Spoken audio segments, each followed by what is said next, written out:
ভাইয়া আমার বিবিকে বাধা দিতেছে, তোমার দিয়ে আমি যেই কাজটা করাইতে যেতেছি এটা একটা লেবারের কাজ। আমি আসলে এই কাজটা তোমার দিয়ে করাইতে পারবো না। তুমি এক কাজ করো ভাইয়া, তুমি রিক্সার বগলে যেয়ে বসো, আমি একটা লেবার দিয়া বস্তাটা নিয়ে আসতেছি ভাইয়া।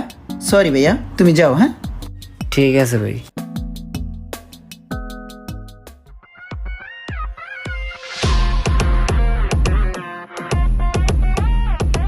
কিরে আমার রিক্সা, আমার রিক্সা কই,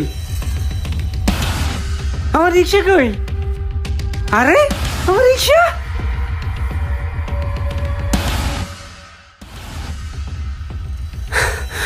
আরে এই ভাই গেল কই? আমার রিক্সা,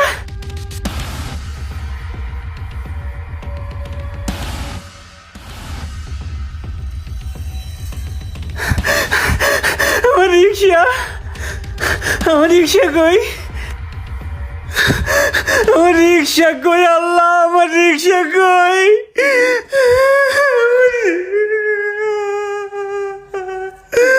আমার রিক্সা আল্লাহ, আমার রিক্সা কই আল্লাহ?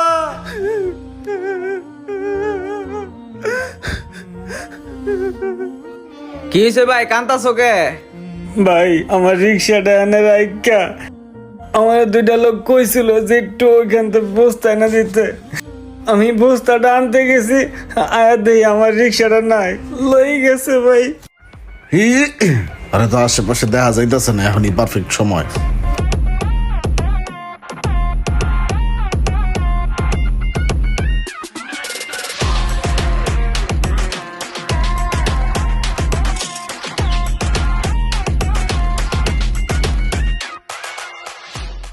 আমার মা অসুস্থ ভাই, কিভাবে মায়ের চিকিৎসা করামু ভাই?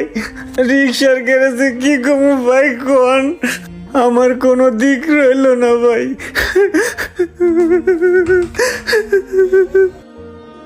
আপনারা যারা সকালবেলা ঘর থেকে ধান্দার উদ্দেশ্যে বের হন তাদেরকে বলছি ভাই, ধান্দাবাজিটা বাদ দেন আর গরিবদের পেটে লাথি মারার চিন্তা ভাবনা করেন না। গরিবরা কষ্ট করে শুধুমাত্র পেটের দেয়, বিলাসিতা করার জন্য নয়। আর সেই পেটে যখন লাথি পড়ে সেটার আঘাতটা যে কতটা ভয়াবহ সেটা একমাত্র গরিবরাই বুঝতে পারে। ভিডিওটি ভালো লাগলে অবশ্যই শেয়ার করে দিবেন প্লিজ।